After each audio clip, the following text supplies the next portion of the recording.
Welcome to Canada, a user's guide and owner's manual.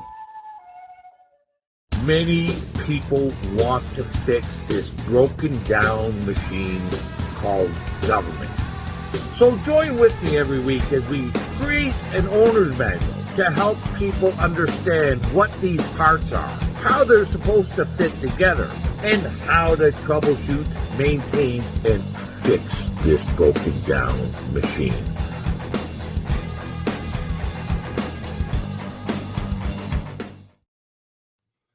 Well, welcome to another episode of Canada, a user's guide and owner's manual.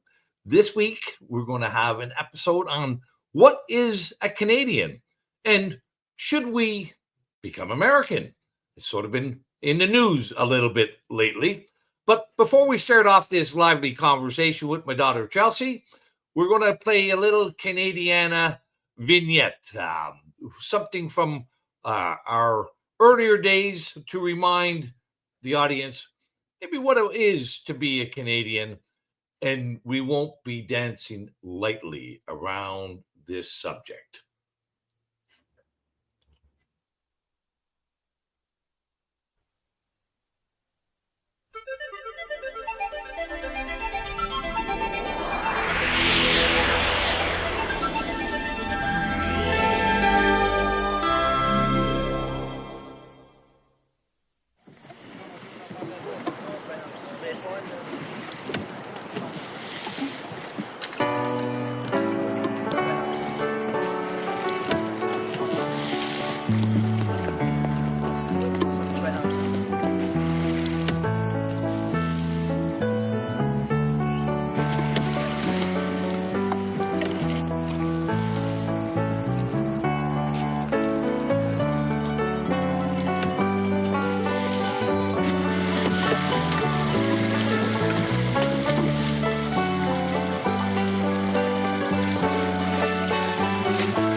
If you ask any girl from the parish around what pleases her most from her head to her toes, she'll say, I'm not sure that it's business of yours, but I do like to waltz with a log driver, for he goes burling down and down Whitewater. That's where the log driver learns to step lightly. It's burling down and down Whitewater. The log driver's waltz pleases girls completely. When the drive's nearly over, I like to go down and watch all the lads as they work on the river. I know that come evening they'll be in the town, and we all like to waltz with the log driver, for he goes burling down and down Whitewater. That's where the log driver learns to step lightly. It's burling down and down Whitewater. A log driver's waltz pleases girls completely.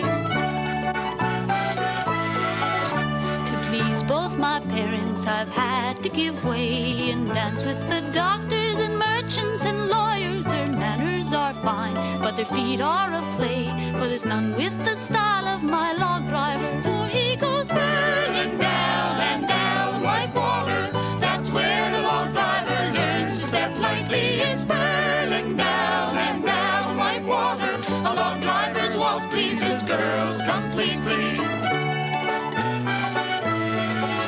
Now I've had my chances with all sorts of men, but none is so fine as my lad on the river. So when the drive's over, if he asks me again, I think I will marry my log driver, for he goes burling down and down Whitewater. That's where the log driver learns to step lightly. It's burling down and down Whitewater. A log driver's waltz pleases girls completely.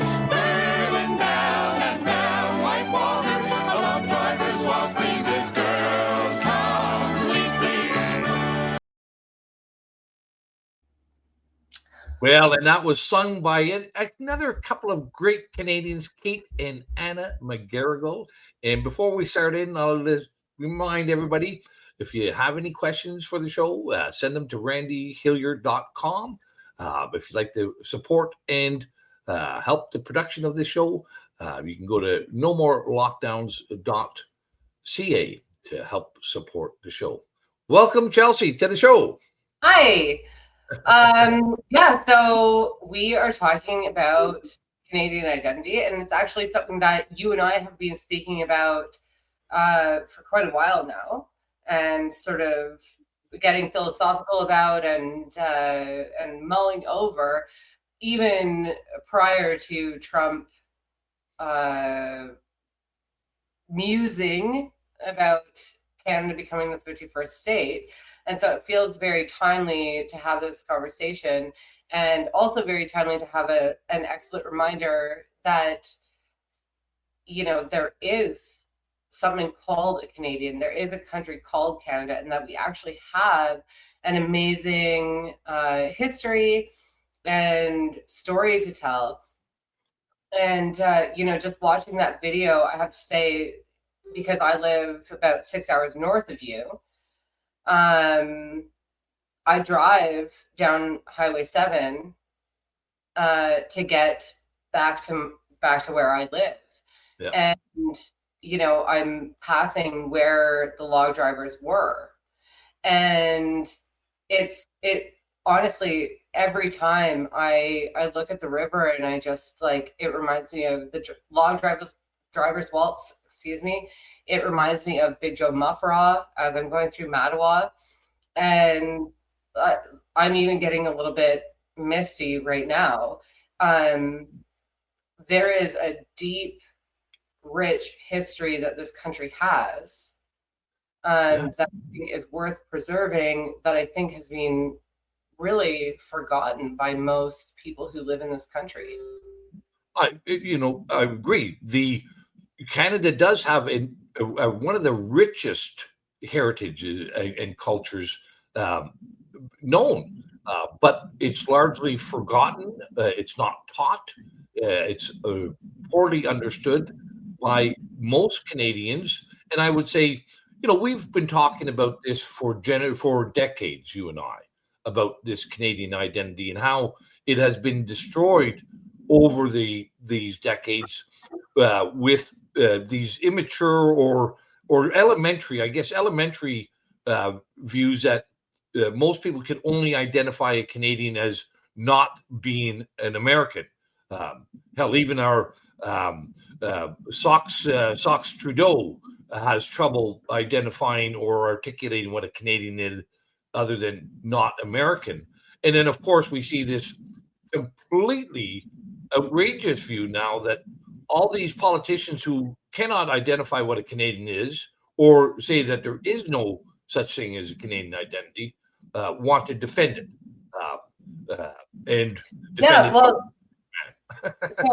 So this is, I think that part of what we're going to get into this afternoon is that it seems that the people who have spent decades degrading and attempting to erase Canadian history and culture and society at large are now the ones who are angry about Trump talking about annexing Canada. And just for the people watching, I want to make it clear that you and I wouldn't say we're on opposite sides of this discussion, but we have somewhat competing views.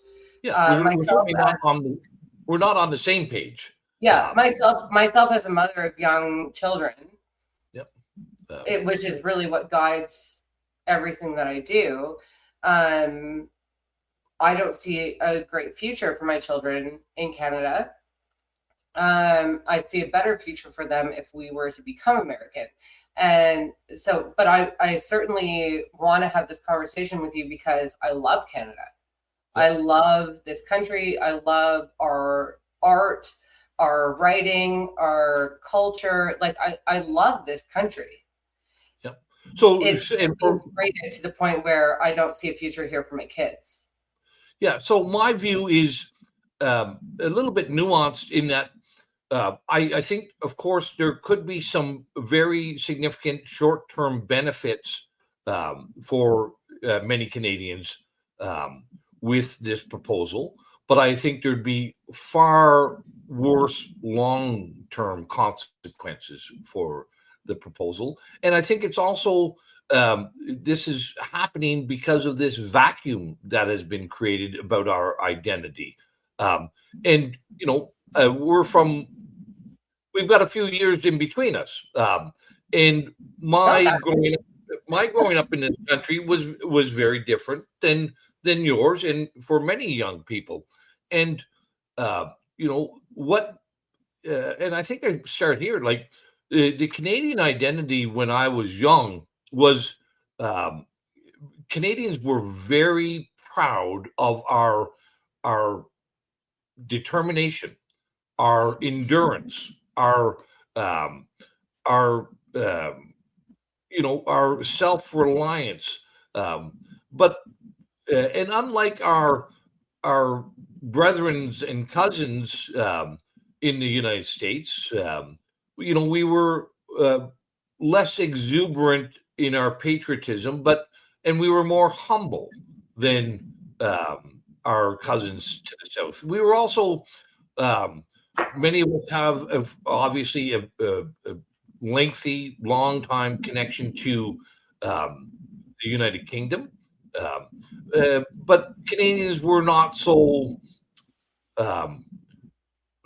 arrogant or full of hubris as those cousins, and even with our French components, because French is interwoven throughout our history as well, and they add a lot to the Canadian identity as well. Although we don't have the same cuisine and the romantic language of the French, what set us apart was our willingness to overcome adversity, our endurance, our self-reliance, and our humility, and that really stood out. And we see that through many of the notable figures of my youth, in our history. That many Canadians would not be aware of people like George Chuvalo, the Canadian heavyweight boxer, who took on the greatest fighters of the world like Muhammad Ali, but never got beat, never. Or Bobby Bond, who a defenseman for the Toronto Maple Leafs, who was playing in the playoffs and broke his ankle, and they just wrapped up the skate in his ankle, and Bobby Bond goes out and keeps playing, and the Maple Leafs win the Stanley Cup. There's all kinds of great, notable Canadians, and what stitches them mostly together, in my view, is their endurance, their determination, and their humility and humbleness, which I think sets us completely apart from all other nations in the world. Yeah, and I mean, we see it in our military history too. Our endurance and determination through the world wars is almost unparalleled. In fact, I think it is unparalleled. So before we carry on, I think I'd like to show what our great former leader Justin Trudeau has to say about what it is to be Canadian. He's not quite out the door yet. He's halfway out the door, but he's not quite out. He's still Prime Minister. He intends to no longer be our leader. So let's watch a quick video about what Justin Trudeau has to say about Canadian identity. What do I expect of newcomers? How should they best fit into Canada?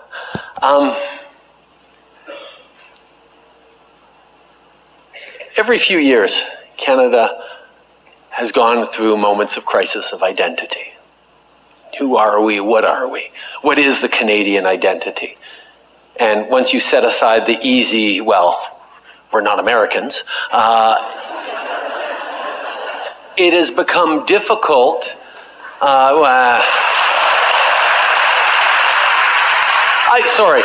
I've been using that line for years. It predates the current administration, just before you. But can we define what the Canadian identity we expect newcomers to join and contribute to is? I mean, one of the things we talk about is that melting pot that some countries have, or the U.S. often has, versus the cultural mosaic that we have. And what does that actually mean? And what lessons do we have for a globalized world in the 21st century? And I think Canada actually has a really, really important story to tell, and it's woven into one of the things we say all the time, which is diversity can and should be a source of strength. It's that we no longer define ourselves, if we ever did, through a traditional or stereotypical identity of a typical Canadian. Because we've never been able to, really. I mean, from the very... Yeah, brutal.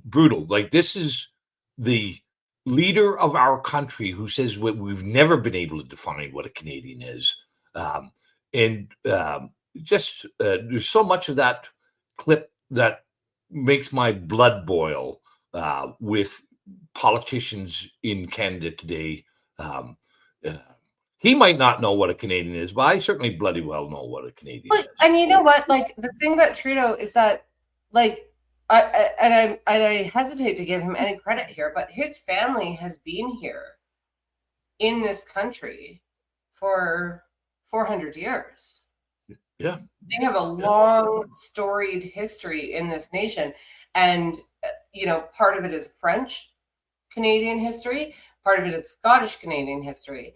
And, like, for him to have the audacity to literally erase 400 years of his family's history in this nation is disgusting in and of itself. Why should we as Canadians erase that history? Yep. It's crazy. I think 350 maybe. Yeah. The French began to settle in Canada in the 1600s. We were the first permanent year-round colonies and settlements, and that is a significant and essential component of our legacy. And it's been that intermingling between French, English, and with natives, mentally, that makes Canada very, very unique. And we can see this through how we undertook the development of Canada that is quite unique compared to other nations. Like, most Canadians will not realize that we never had Indian wars. Now, there was some conflicts. Don't get me wrong. There was some, like the Northwest Rebellion and the Red River Rebellions. But we didn't have any Battle of the Little Bighorns here. We didn't have the 7th Cavalry rounding up Indians and putting them on reserves. Our relationship with the First Nations has, by and large, with some few exceptions, been very peaceful and through treaties and mutual respect for one another. That's part of our legacy that we should be proud of. Unlike most other nations conquering or colonizing other nations, we've done it very peacefully and respectfully, and we should be proud of that. Well, really, more than peacefully, more than respectfully, because it's something I remember when I was 13. You brought me to Quebec City, and we went to the Plains of Abraham, and I remember. I think I've thought it multiple times over my life since I was 13. So the British conquered the French on the Plains of Abraham. Mm-hmm. And then the British said, okay, now you can keep this land that we've conquered, and you can keep your language, and you can keep your culture, You just have to be part of what we're doing. Yeah. And like a part of the nation that we're building. And that is such a strange concept, and one that you probably won't find in any other part of the world. It is very unique in this, that the establishment of the Quebec Act in 1774, where we did recognize that Quebec was integral, and the French language, the Catholic religion, the French culture were integral to the development of Canada, was a very big stickler point with the American colonies to the south of us, and that was one of the significant contributing factors to the American War of Independence. But that military history in that relationship, I should carry on. Like in the first part of this discussion, let's not forget that Canada's military history is also one that is very unique. When the British Empire needed people to rescue Gordon in the Sudan, and they created the Nile River expedition. Well, who did they get? They got Canadian log drivers, Canadian raftsmen, to go to rescue Gordon in Africa. When nobody else could take the ridge called Vimy in the First World War, who did they rely on to capture Vimy Ridge? It was the Canadians. In the Korean War, the Battle of Kapyong, who stood their ground against this onslaught of the Chinese invasion through Kapyong? Well, it was the Canadians, the Princess Patricia's Canadian Light Infantry. When the other battalions and regiments there, the Australians and the New Zealands, they had to back out of that. And it was the Canadians that held those hills. So, that is, and even you mentioned Quebec, that is also part of our legacy. The two generals who fought at the Battle of the Plains of Abraham, Montcalm and Wolfe, both died in the fight. And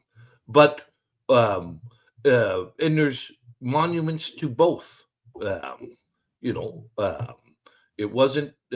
There was a recognition, like there was. You keep fighting if you're on this ground. You keep fighting until the end. And speaking of, sorry, I don't know if you guys can hear the notifications coming up on my computer. If you can, I apologize. I don't know how to turn them off anyway. But to the monument issue and to our history, we saw so many of our great monuments to our past taken down over the last 10 years. John A. Macdonald, Ryerson, many others. These were people who were committed to the idea of Canada, and not just the idea, but to making it a reality. And we're committed to the values that we, have as a nation, which I think we're a pretty fair nation. I think that we have been pretty moral, generally speaking. I think that we have tried to do right by many people. I'm not saying that we hit the mark every time, but we have been generally a very fair place to be. I think that's true. Like that's why we had such a great international reputation. It was because we were very distinct and very unique, even though we shared similarities with other cultures and other nations. We were unique and distinct, that we had our own reputation. And here we see our political class largely encouraging people to be ashamed of our history, to be ashamed of our culture, to tear down and destroy these statues everywhere across our country, instead of recognizing and embracing the qualities that we exemplified and showed the world.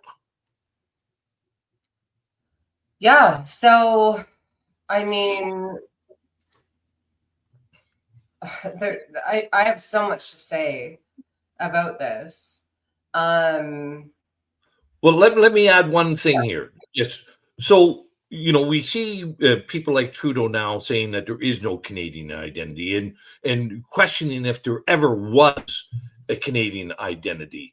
And I would challenge and say this,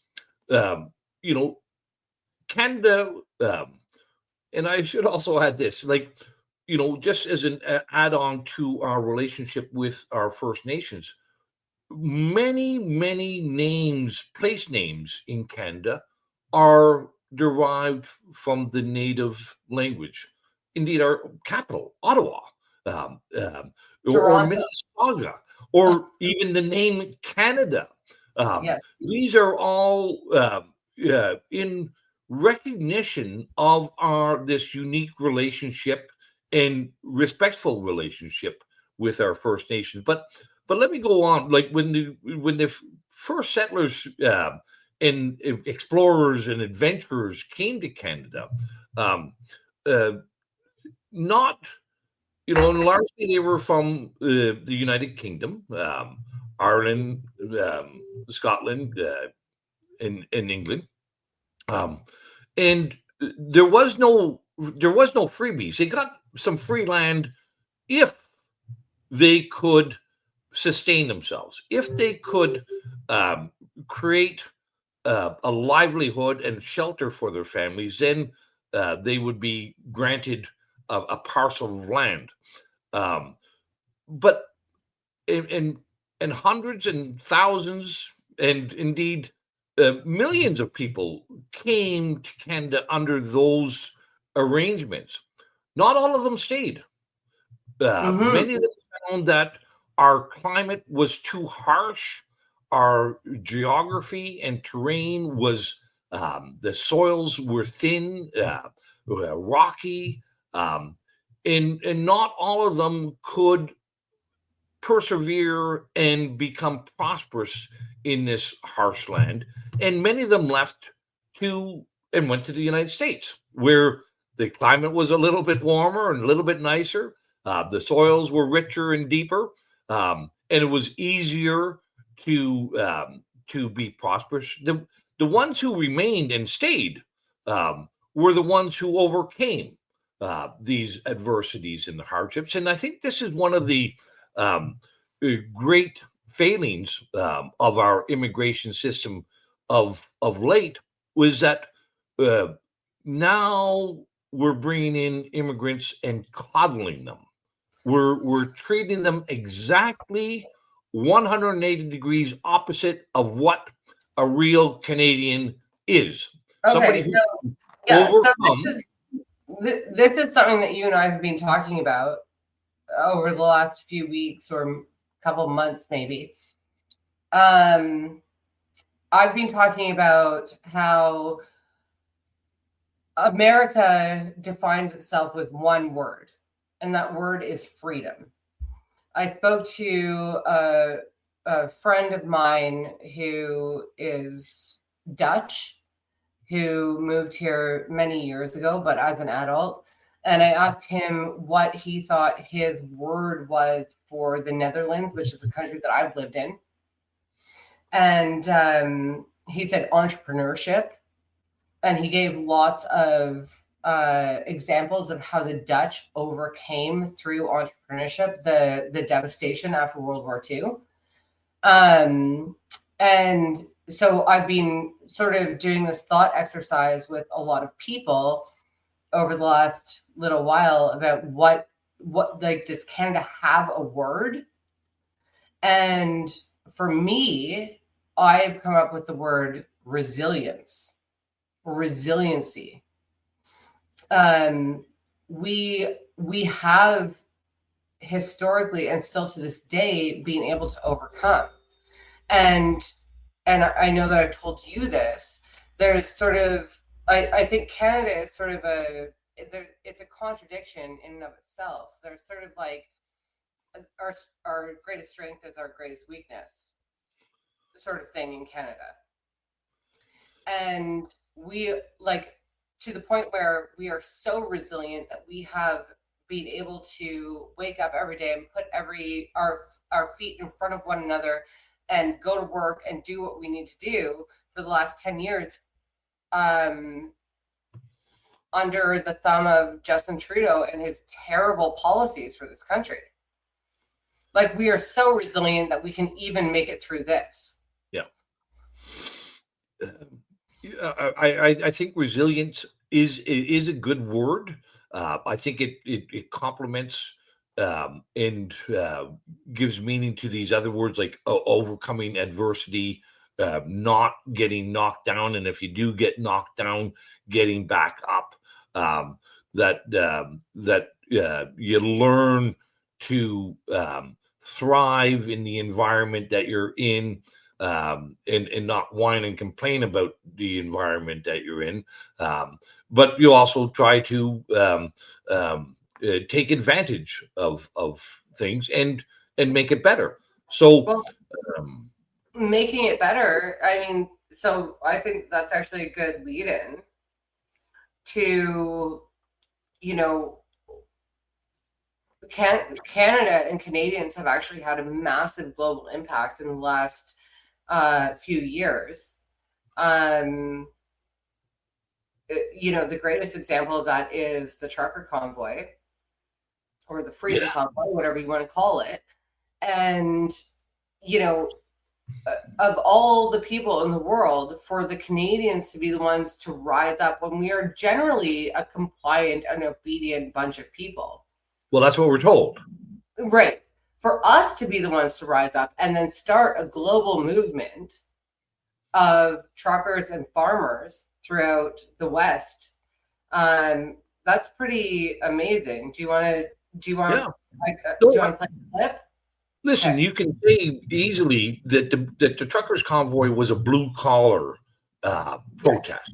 Yes. It wasn't the white collar professional class that was did this, and maybe we should just throw up a couple of short little videos for people just to see some of the exuberance. We've all seen the overpasses and whatnot, but we've got a couple of little short videos from on the ground in you know, and let's play one or two of them here.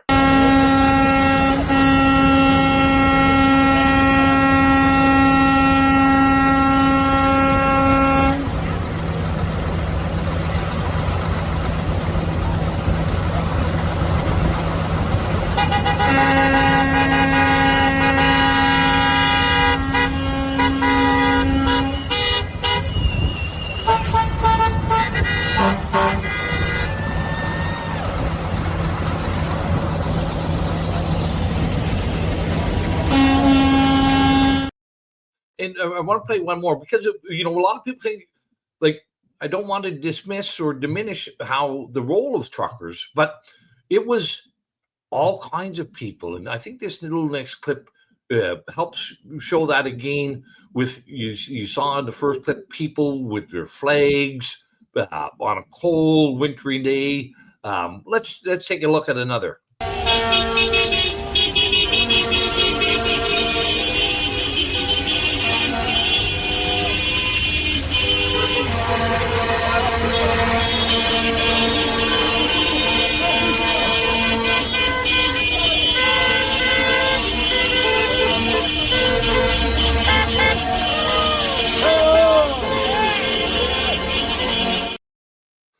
So, you know, it's people in their cars, in their sedans, in their SUVs, in their pickup trucks, in their work trucks.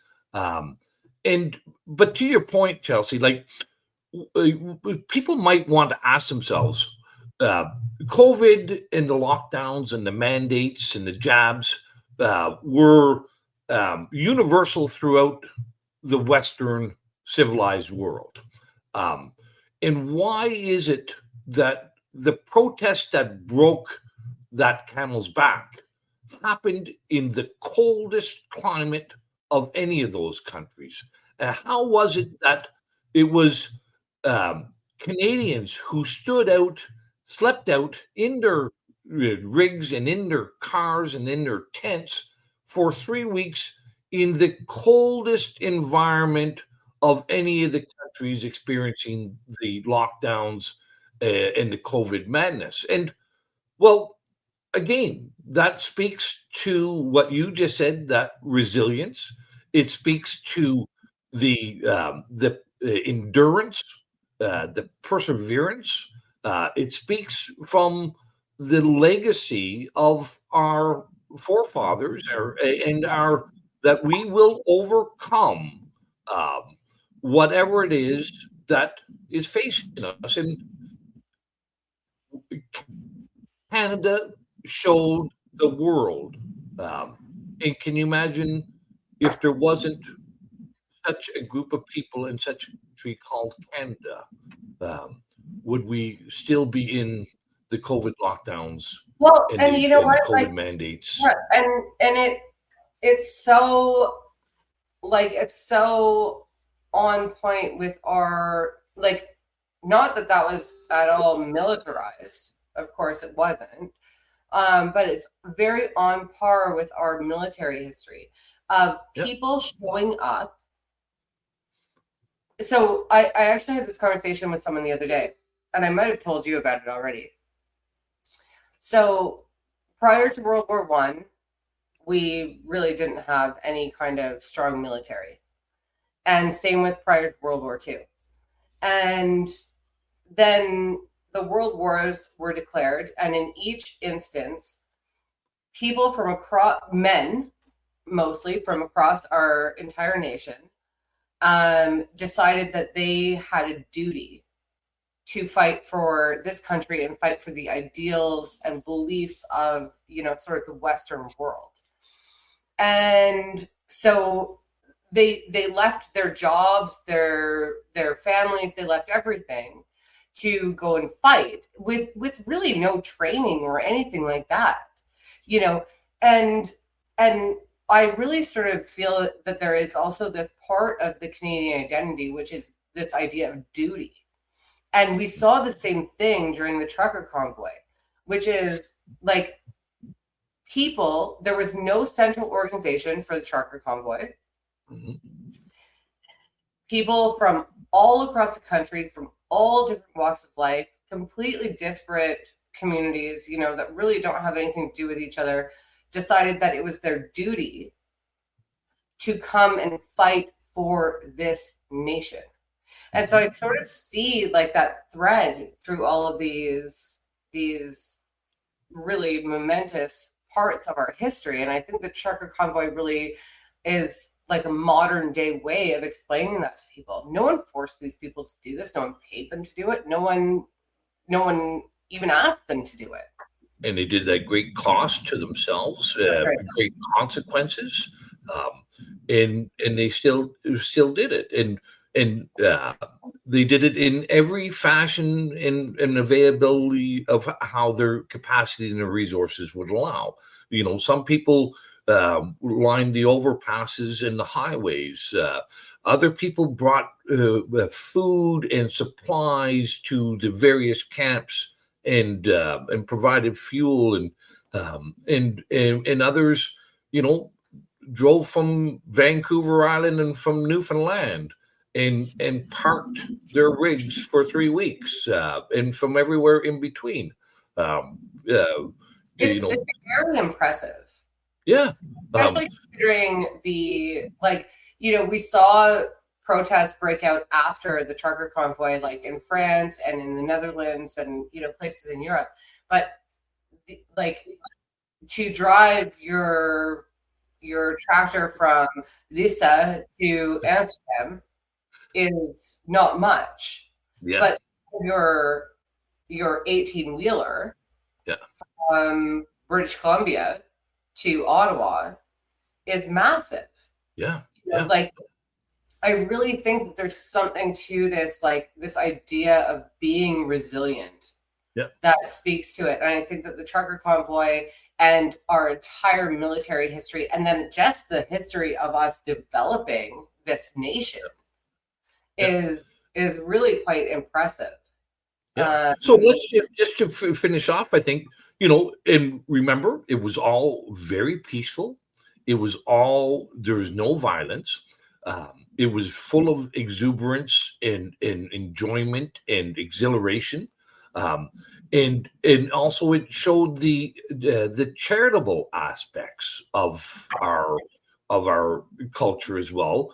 Like millions of dollars flowed in to help pay, fund, and fight back against these very malevolent and harmful government policies. So yeah, that's where would we be for all these freedom lovers across the globe? Where would we be without Canada? And for Donald Trump to say, well, this is just some artificial line that is drawn along the 49th parallel, and that like that's bullshit. It's as much BS as Trudeau's view that there is no Canadian identity. Okay, so let's put up what Justin Trudeau said about Canada back in 2015 again, I believe. So here's a tweet, and then maybe watch a video of what an immigrant believes about Canada. Okay. Yep. So here's Justin Trudeau.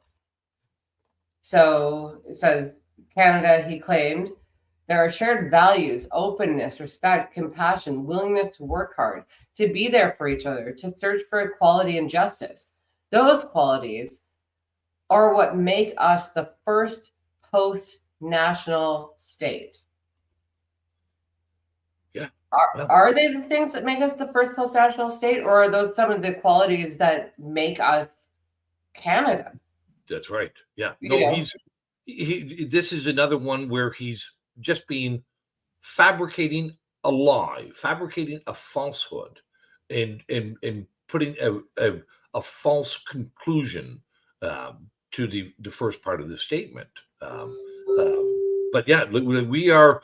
But if we are a post-national state, then we shouldn't care about what state we belong with, or if we belong to any state. Precisely. And the last one who should be fighting against it is the person who says that we are a post-national state. Yeah, and I found it very interesting to see Jagmeet coming out real strong for Canada. Yeah. In this debate. But so do you want to, let's watch the video about this is something I came across on YouTube the other day. It's a Nigerian traveler who has come to Canada, and he's interviewing people on the streets of Toronto. And I found this to be a very interesting portion of the video. So here we go.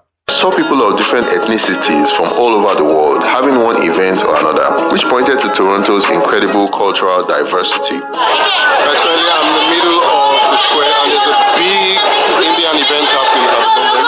Just now, we have the Palestine event Nearly half of the city's population is made up of immigrants, making it one of the most multicultural cities in the world. We have people from the Netherlands, we have people from London, we have people from Ghana, Nigeria, like all over. And it's so interesting to learn about their different cultures, their different backgrounds, everything like that. In the real sense, they say there is no real Canadian. Like, every Canadian is an immigrant. So even down to the Prime Minister, like, his parents migrated from France. Everyone has an immigrant background.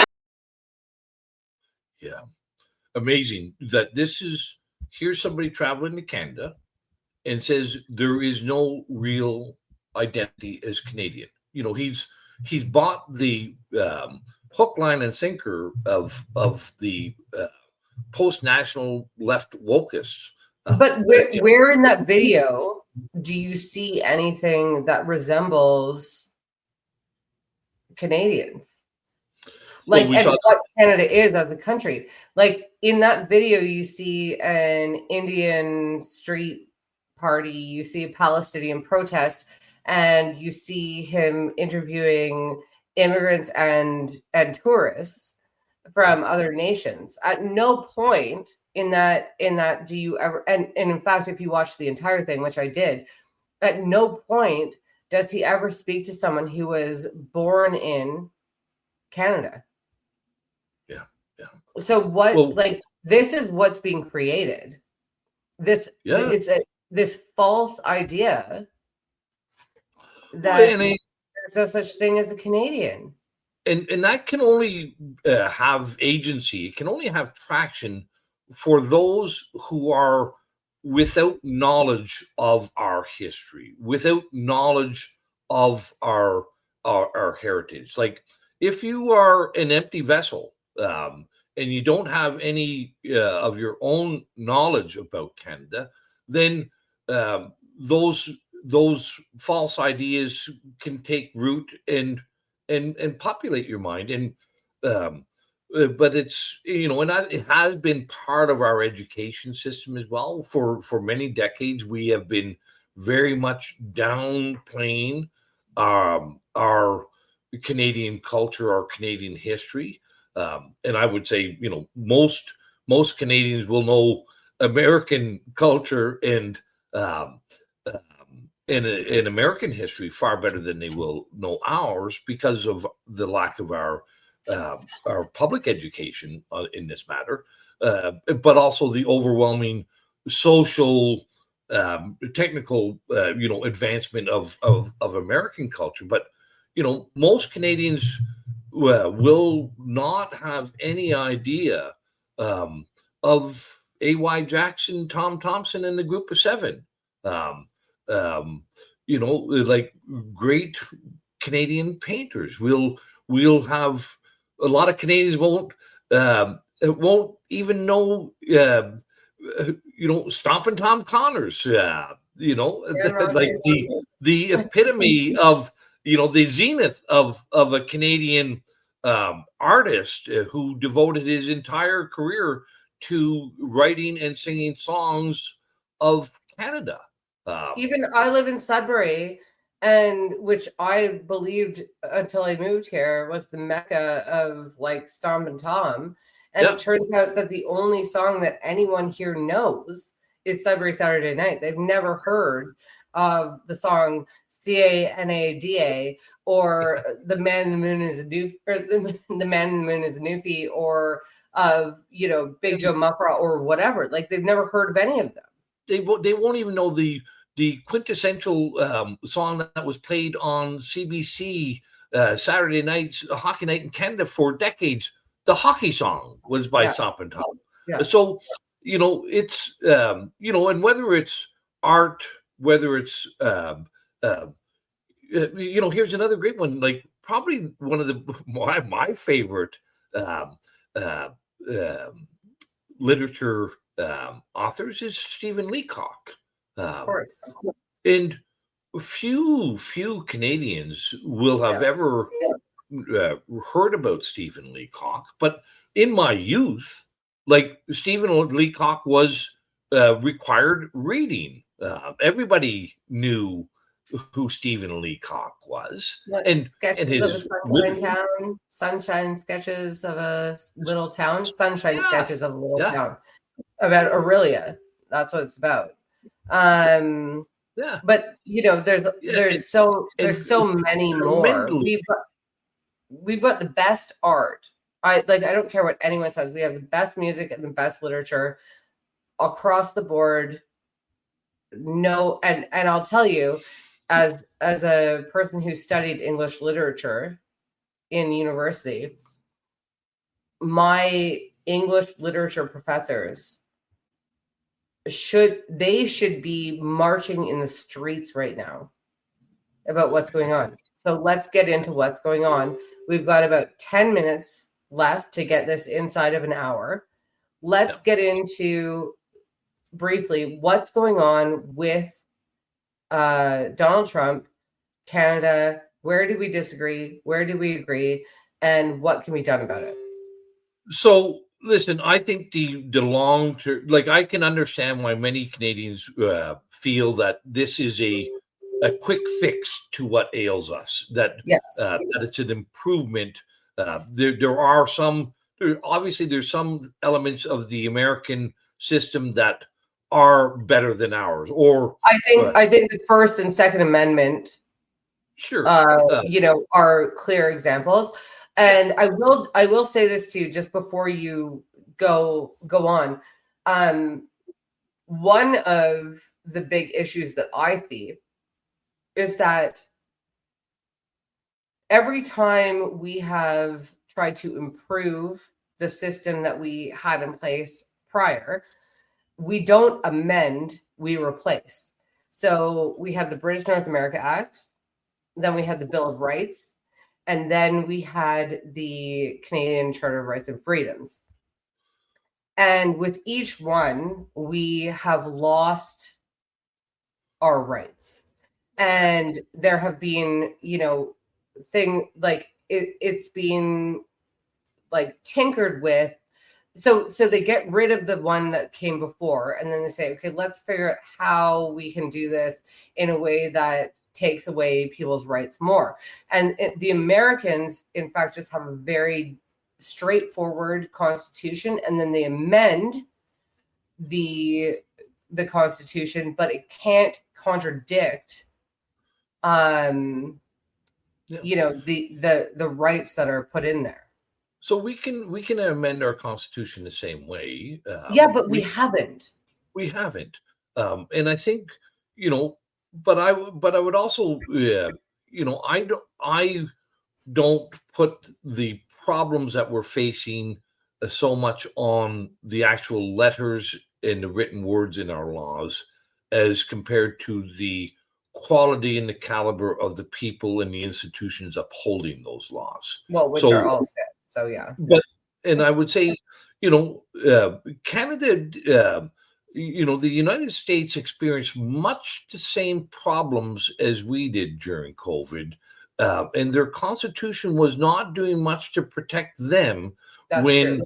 When the CIA and Homeland Security and DOD were developing gain-of-function viruses and patenting vaccines and doing censorship, and where governments were locking down entire states, enforcing mandatory masks, enforcing coercive vaccine mandates.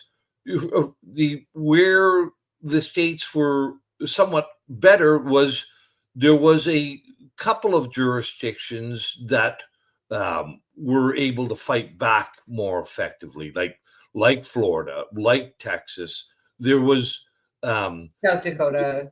Yeah. So, but that again speaks to the quality and the integrity and the caliber of the people in those institutions in those states. But they also the states have more powers than the provinces do. Not really. Like the American states have very similar jurisdictions to a Canadian province. I would say the one difference, our Canadian provinces have been willing to compromise their jurisdictions in exchange for federal money over the years. Yeah, of course. Yeah. Where the American states have not yet been so compromised. Well, they don't have this funny thing called equalization payments that no one understands. No, but Trump has announced he's going to get rid of the Department of Education, and that's a good thing because education is a state jurisdiction. The American federal government should never have been involved in education, but they were using their money to co-opt the state's jurisdictions on education. We've done the same thing here with healthcare. But I would say, so there are some elements of the American system that we can see are improvements. And I think we can all agree the monarchy does not serve Canada or Canadians well in any fashion. But whether we were a monarchy or an executive Republican branch, like we in the United States, we both countries went down the same terrible path. Right. So speaking of which, and I was going to ask you this before you even brought it up. Would Canada be better as a republic rather than a constitutional monarchy with the parliamentary system that we have? I think it would be better, but I don't think it would be. It's not going to be a difference of like night and day. It's not going to be, oh, we're free now. We don't have the monarchy. Like, it's not going to be. The executive branch being elected, though, will be an improvement.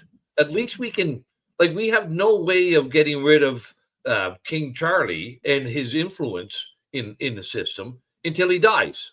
At least in the States, you get a kick at the can at removing the executive every 4 years. Right. And even though, and I don't want to spend too much time on this, because the monarchy is an influence, but it's not a de jure jurisdiction within Canada. So I think whatever King Charlie is doing now and whatever influences he is wielding, they're not good, and we can't get rid of them. I think it would be beneficial if Canada did consider having an elected executive. And also, there's other things I think that we absolutely need to function as a true confederation. We need to have an equal number of elected senators within our system.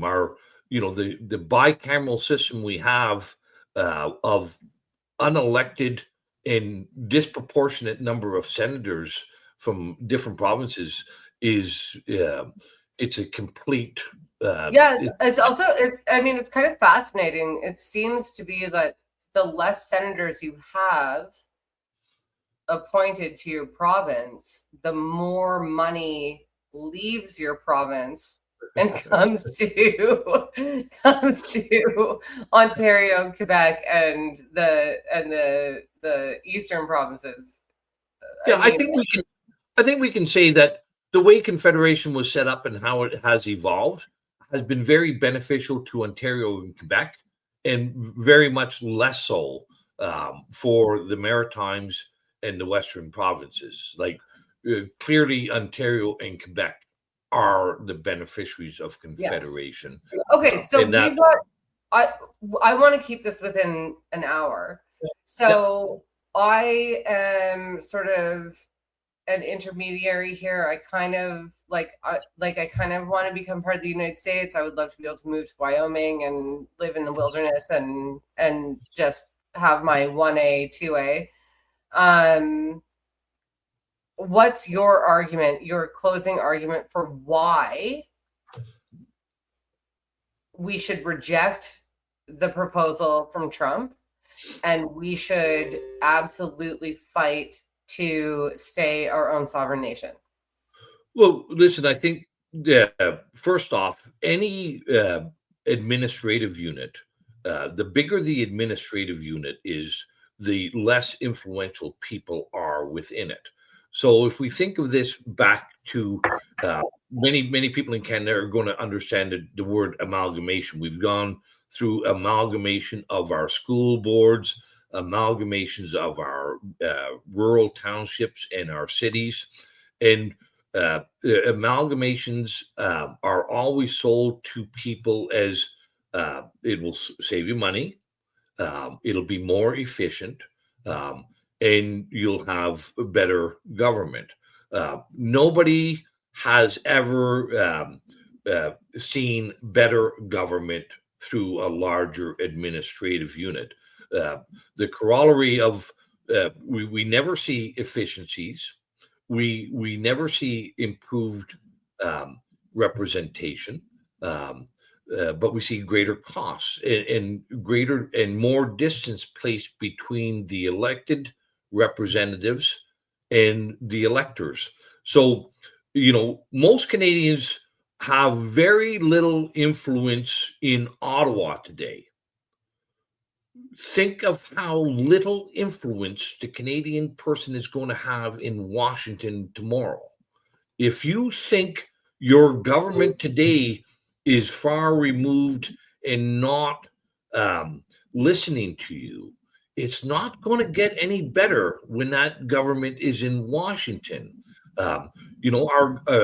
So I think that's something for people to consider in the longer term. Is an amalgamation going to be an improvement? And I would also say there could be a significant consequence to the United States as well as Canadians. Like right now, Canadians can escape to the United States. If we were part of the United States, we can't escape to them anymore. Okay, but all our voters will now be,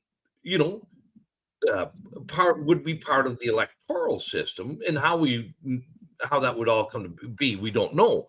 But it will make it less likely for freedom-minded, smaller government, Trump-style executives to be elected if you have more coddled, victimized, left woke Canadians voting in the system.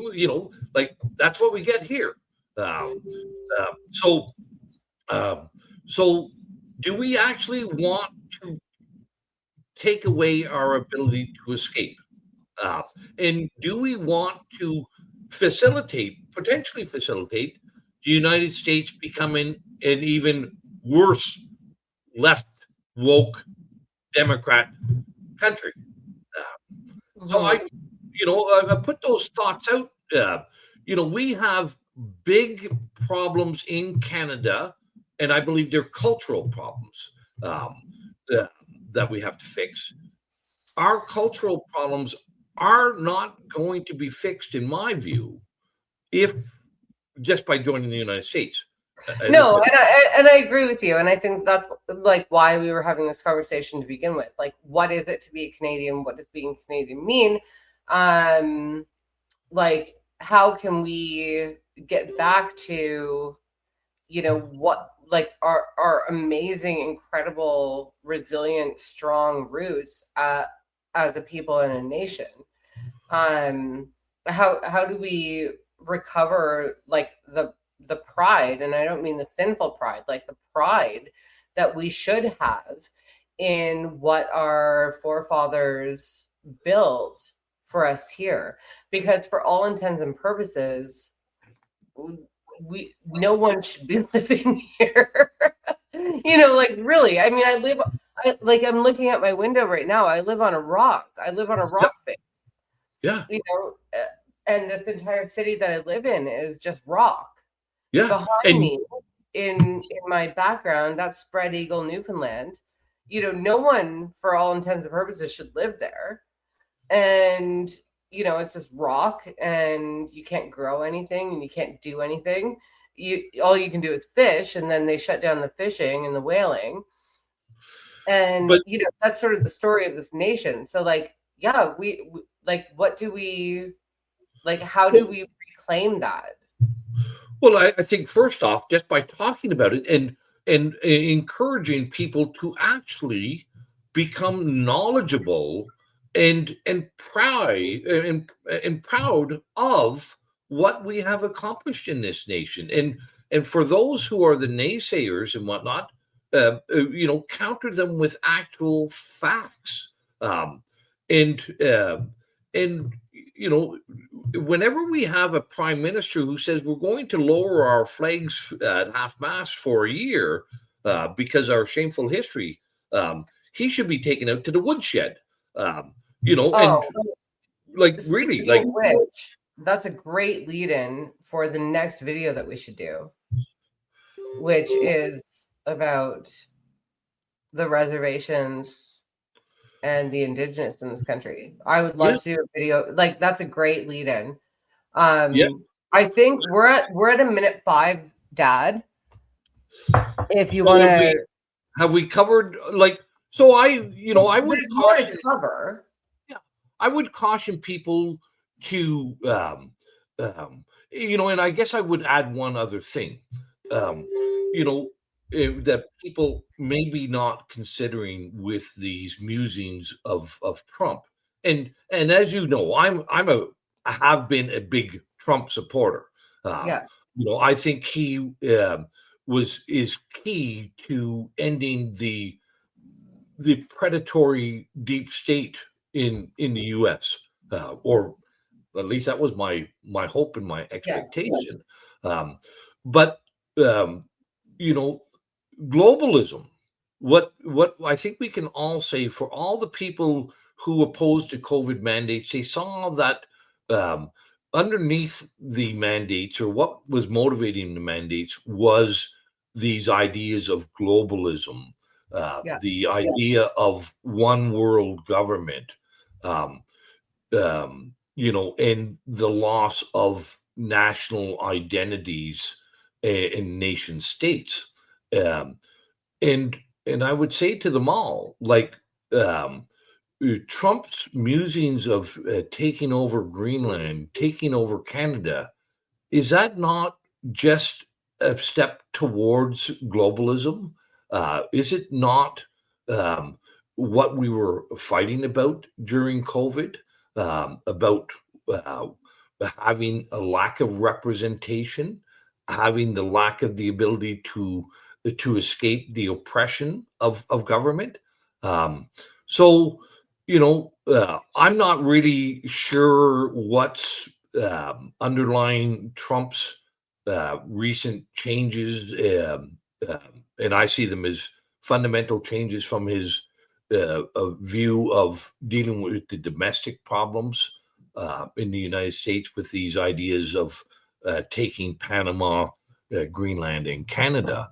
I'm not sure what's underlying those, and maybe it is just a case that we have such weak political leadership here in Canada who have vacated that there is any national identity, that Trump is saying, well, we might as well take it if they don't recognize there's any value. I mean, why not? We're not doing anything to protect our borders. We're not doing anything to exploit our natural resources or energy.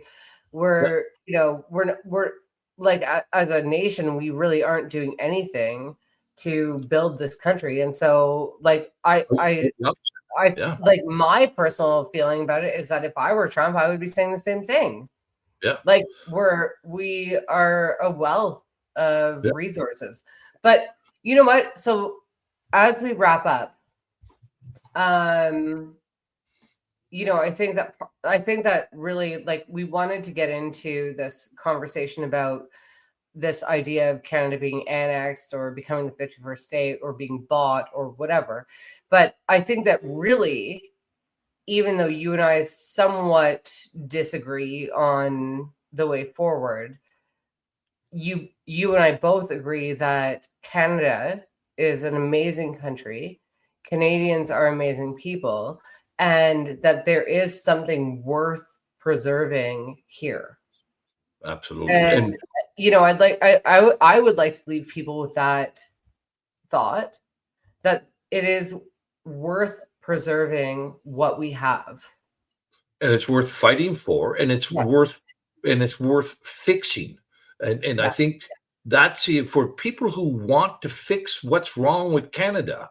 Let's fix what's wrong with Canada instead of thinking the fix is just erasing the border. That's not going to fix much. And while we're at it, you've got the cover behind you, but this, I'm going to plug this because I feel like it's worthwhile. This book that I have in my hands right now is literally what I grew up on. My brothers and I would just scour it and read, everything that we could and just ingest all the information. And now I do the same thing to my kids. I force them to read this book. Let's see if I can get it up here. Oh, you know what? It's not going to do it because of the background. Yeah. But the Story of Canada, that book, Story of Canada. I think every family should have that book, and every child should be encouraged to read it. And yeah, that you and your three brothers all that book was front and center, and now my grandchildren, your children, are understanding the story of Canada, and it's a great, lovely story. And I would say, maybe to end up, like, if you want to continue to support this show, go to nomorlockdowns.ca. If you have questions, send them over to my website, randyhillier.com. Follow me. I'm still getting censored on a lot of the platforms, but my Substack channel, randyhillier.substack.com, is the uncensored version. And then the censored ones on Twitter and Facebook and Instagram. By the way, I think we should go out the way we came in, Dad. With the log driver? Anna and Kate McGarrigle. Well, let's give. I think we did a pretty good job with not dancing lightly around. So let's. I think it's a great song and a great illustration of Canada. So until next time, thank you very much, Chelsea, for joining with me in this conversation on should we become Americans and what is a Canadian. So with that, have a lovely day, and we'll talk again soon.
If you ask any girl from the parish around what pleases her most from her head to her toes, she'll say, I'm not sure that it's business of yours, but I do like to waltz with a log driver, for he goes burning down and down white water. That's where the log driver learns to step lightly. It's burning down and down white water. A log driver's waltz pleases girls completely. When the drive's nearly over, I like to go down and watch all the lads as they work on the river. I know that come evening they'll be in the town, and we all like to waltz with the log driver, for he goes burning down and down white water. That's where the log driver learns to step lightly. It's burning down and down white water. A log driver's waltz pleases girls completely.